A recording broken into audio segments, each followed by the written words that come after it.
J'ai toujours été du genre à me faire peur avec des choses simples, mais cette nuit-là, c'était différent. Il y avait quelque chose d'étrange dans le bâtiment où je travaillais, et je ne pouvais pas m'empêcher de ressentir que le dernier étage était différent. Je ne sais pas exactement ce qui m'a fait penser ainsi, mais quand les autres partaient pour rentrer chez eux, je restais. C'était quelque chose de plus fort que moi, un besoin d'explorer, de comprendre ce qui se passait là-haut.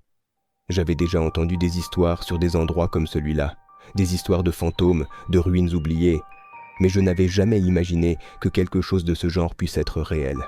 Bien que le bâtiment soit nouveau et moderne, chaque fois que je passais devant l'ascenseur, la lumière du dernier étage clignotait de manière étrange, et les employés évitaient de parler de cet endroit. Ce soir-là, quelque chose en moi ne me laissait pas en paix. C'était comme un appel venant de là-bas, comme si le dernier étage m'attendait. Lorsque le dernier employé est parti et que j'étais seul dans le bâtiment, un sentiment d'urgence m'a envahi. J'ai décidé de monter. Je ne savais pas ce qui m'attendait, mais ma curiosité était plus forte. Le chemin jusqu'à l'ascenseur était inconfortable. Le bâtiment, normalement bruyant et vivant, était totalement silencieux. Chaque couloir semblait plus sombre et plus lugubre à mesure que j'avançais.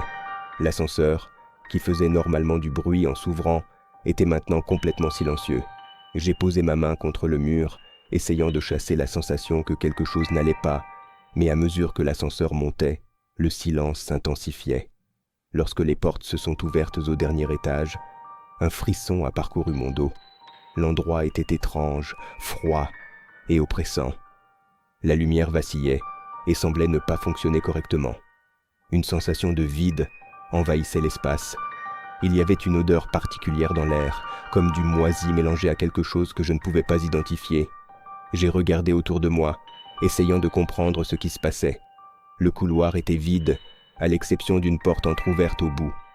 L'idée de retourner à l'ascenseur m'a traversé l'esprit, mais la curiosité a pris le dessus. Je ne pouvais pas partir sans savoir ce qu'il y avait à cet étage. Je me suis dirigé vers la porte, mes pas résonnant sur les murs sales et abandonnés. Chaque mouvement semblait amplifié. La peur commençait à grandir en moi, mais je ne pouvais pas m'arrêter.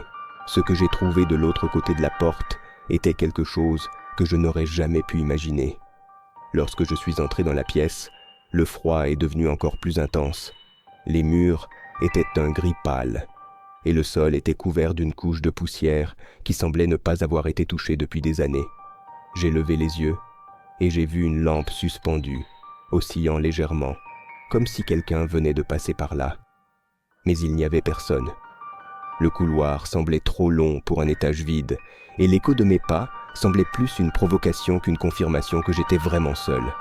Soudain, un bruit, un grincement, comme si quelque chose se déplaçait à travers les murs. J'ai regardé autour de moi, mais je n'ai rien vu. Mon corps s'est tendu, la sueur a commencé à couler sur mon front, et mon cœur s'est mis à battre plus vite. J'ai pris une grande inspiration, et j'ai fait un autre pas. C'est alors que j'ai remarqué que la porte au bout du couloir bougeait.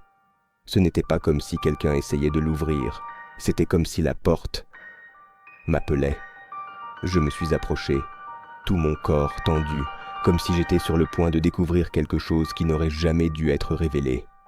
Lorsque j'ai tendu la main pour toucher la poignée de la porte, le son d'une respiration lourde m'a fait m'arrêter. J'ai regardé autour de moi, et c'est alors que je l'ai vue, une silhouette pâle, avec des yeux vides, debout au bout du couloir.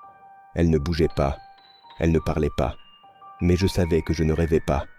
L'air est devenu épais, la peur m'a envahi comme une vague, et mes jambes tremblaient. Je ne savais pas quoi faire, je ne savais pas ce qu'elle voulait, mais je savais que je ne devais pas être là. La silhouette s'est lentement dirigée vers moi, et c'est là que mon corps a réagi automatiquement.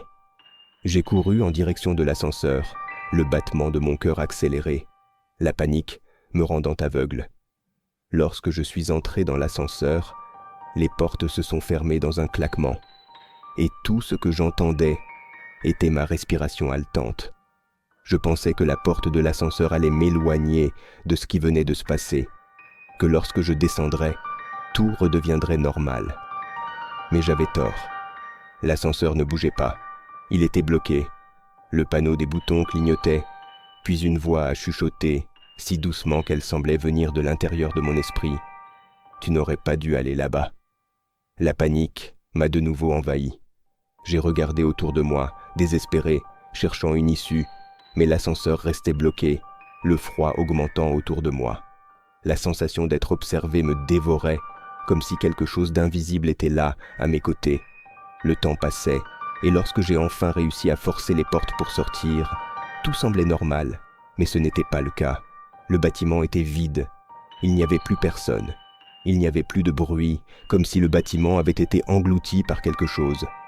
La lumière de la rue, habituellement réconfortante, semblait lointaine. Et c'est alors que je l'ai compris. Le bâtiment n'avait que 12 étages. Le dernier étage, il ne devrait pas exister. Pas maintenant, pas jamais.